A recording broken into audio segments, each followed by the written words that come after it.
Hello everyone and welcome to our channel Claim What's Yours. This is the third in our series of podcasts this morning relating to how you as a property owner or as a tenant within a property successfully submit a claim for damages to your building caused by the storms or damage to your contents within your property caused by the storm.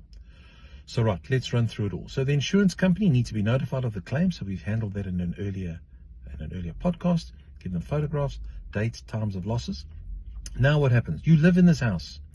Your floors are wet. Everything's lying on the floor. There's damages. You don't know where to start. So the insurance company, and this is what we would do, the insurance company, and possibly through their assessors, the insurance company are not going to take that function away from you. They're going to say to you, dear sir or ma'am, as the owner of the house, building, or the contents, please clean the stuff up. If you need to hire equipment to suck up the water, please go and do that. We're not going to pay for that. So we've had 1,000 claims. The suppliers that we have, we don't have any left. All of them are booked out. So what we're saying to you is, dear sir or ma'am, please go, if you've got a wet and dry vac, clean up your place. Suck up the dirt, suck up the water. Any costs that you incur to do that. So in your personal capacity, if you've had to employ people or to get somebody in to come and help you, so if you've got a helper to come and do that and you have to pay them for the day, you add that to your insurance claim. You would have to fund those costs initially. The same would apply on a commercial property. So those costs you would have to fund. You employ somebody, you hire equipment, you take the stuff. Do you have to get your curtains dry cleaned? Yes.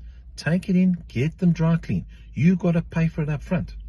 It will all be added to your claim when you submit it to your insurer.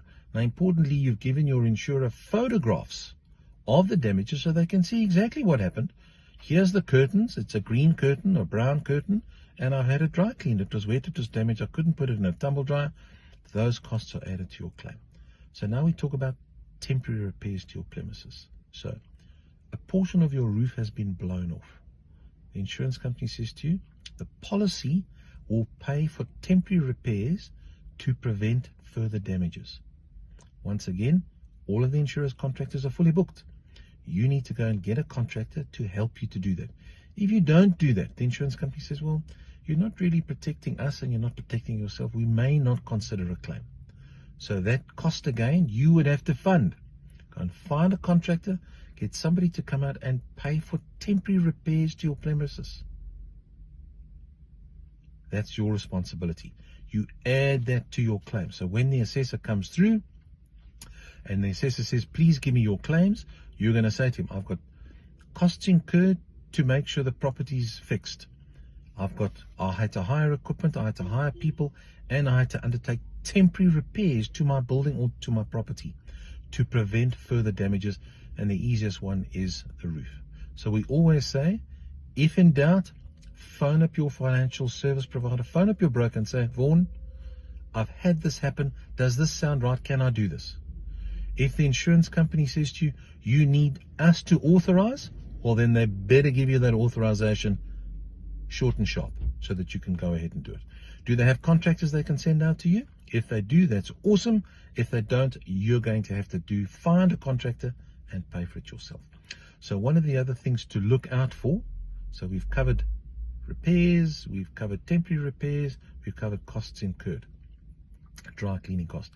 One of the things to look out for, so the contractors now, they're going to get a lot of work. The insurance company says, we as the insurer, pay certain set fees and costs per square meter to either repair or replace or repaint a property.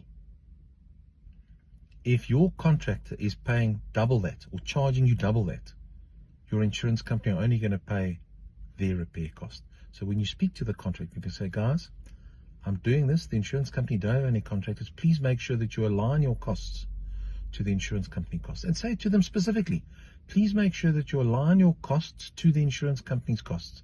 If it's an emergency call, the insurance company can and will pay more. But please, guys, don't not rip me off, but please just keep your costings in line with what the insurance company pay. So the consequence of that is, if there's a bill for you that you've paid somebody for 10,000 Rand, for example, to do some temporary repairs, and the insurance company says, but hang on, that guy overcharged you, we're only going to pay $8,000, the $2,000 comes out of your pocket. So please, it's in your interest to chat to your contractor to raise this with them. So there's a couple of things that are happening, and all happening very fast and very quick. You've got to take time off work. You've got to ask your boss, can I please sort this out? I've had a catastrophe at home. I don't know what's happened to my electrics, my solar. I don't know what's going. It's an absolute shambles. You're running around in a panic, but you live. This is where you live. You've got to get it right. Same thing with the electricals. If there's water and plugs under electrics, please don't fiddle with it. Phone up an electrical contractor. Get them to come out. Get them to give you a report. Get them to fix it. Try it out. Remember, unfortunately, all of those costs initially are going to be for your account. You have to do that to protect your premises. And then once you've paid those costs, we submit them back to the insurer on your behalf, and they become part of the claim. So guys, I hope this has helped you. If you'd like to know more, like, subscribe, and always, please check with your financial service provider, your broker. Phone them and check with your insurer what they will allow you, if you're with the direct market, what they will allow you to do without their approval. Check with them, make sure that you do the right things. Thanks guys, have a good day.